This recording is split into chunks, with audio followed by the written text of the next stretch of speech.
Sosok Elwizan Aminuddin, dokter gadungan yang lihai menipu sejumlah klub Liga 1, kini berakhir di balik jeruji besi. Siasat dokter gadungan ini terungkap saat dirinya bekerja untuk Timnas Indonesia U19 dan menangani pemain yang cedera. Rupanya taktik dokter gadungan ini dengan menyalahgunakan dokumen yang diunduhnya dari internet.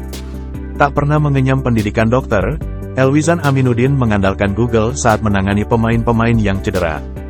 Hal tersebut diungkap Kasat Reskrim Polres Sleman AKP Rizky Adrian, Selasa, tanggal 30 Januari tahun 2024. Motif Elwizan Aminuddin menjadi dokter gadungan untuk para atlet pun terkuak, yaitu karena motif ekonomi. Diketahui, penipuan dokter gadungan ini terkuak saat Elwizan sedang menjadi dokter tim PSS Sleman. Elwizan Aminuddin sebelumnya mendaftar ke PSS Sleman sebagai dokter dengan ijazah Universitas Syah Kuala Banda Aceh. Dia kemudian diterima di PSS Sleman. Pada 2020, dia mendapatkan gaji sebesar 15 juta rupiah ditambah bonus per bulan sebagai dokter di PSS Sleman. Setahun kemudian, gaji beserta bonus yang didapatkannya bertambah menjadi 25 juta rupiah. Penipuan Elwizan terbongkar saat warganet mengaku tak menemukan nama Elwizan dalam daftar lulusan Universitas Syah Kuala. Identitas Elwizan Aminuddin sebagai lulusan dokter mulai diragukan sejak muncul cuitan seorang kardiolog bernama Muhammad Iqbal Amin lewat akun Twitternya @iqbalamin89.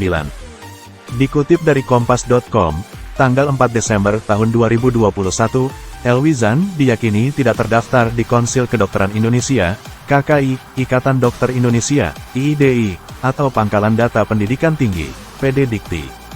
Informasi itu membuat PT Liga Indonesia Baru, PT LIB, selaku operator kompetisi Liga 1 tempat PSS Sleman bertanding, melakukan penyelidikan bersama Satgas COVID-19 LIB. Berdasarkan penelusuran, Elwizan Aminuddin terbukti tidak memiliki ijazah kedokteran yang resmi. PT LIB melaporkan temuan itu ke pihak Persatuan Sepak Bola Seluruh Indonesia, PSSI. PSS Sleman ikut melakukan penelusuran terkait hal tersebut. Setelah terbukti dokter gadungan, klub tersebut melaporkan Elwizan ke Polres Sleman.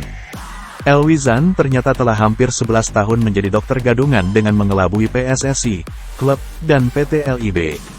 Berdasarkan pengakuan Elwizan, dia telah menjadi dokter gadungan di 9 klub sepak bola.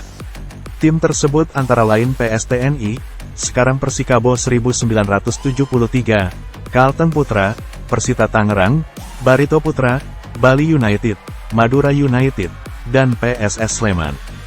Elwizan juga pernah bekerja di Timnas Indonesia.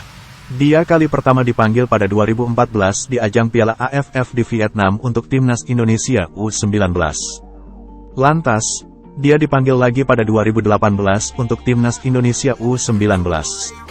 Setelah ketahuan menjadi dokter gadungan, Elwizan mengundurkan diri dari PSS Sleman pada tanggal 1 Desember tahun 2021. Dia berpamitan pulang ke Palembang karena orang tuanya sakit. Namun, Elwizan tidak pernah kembali lagi ke PSS Sleman. Dia akhirnya menjadi buron selama 2 tahun. Selama pelariannya, Elwizan sering berpindah-pindah tempat. Dia bahkan mengubah alamat di kartu tanda penduduk, KTP, dari alamat Palembang menjadi Depok. Dari kejadian tersebut, PSS Sleman mengalami kerugian sebesar Rp254.100.000.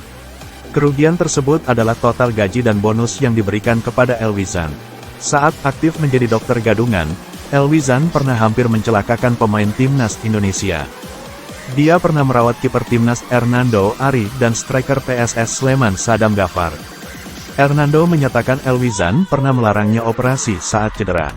Namun, Hernando tak mengikuti arahan itu dan tetap melakukan operasi. Ya Allah, dulu, saya hampir tidak jadi operasi gara-gara bapak ini, Elwizan Aminuddin, tulis Hernando lewat Instagram Stories-nya, Kamis, tanggal 2 Desember tahun 2021. Menurut kiper Persebaya Surabaya itu, dia mengakui tindakannya untuk menjalani operasi sudah tepat. Dia juga merasa beruntung tidak pensiun dini karena salah pengobatan.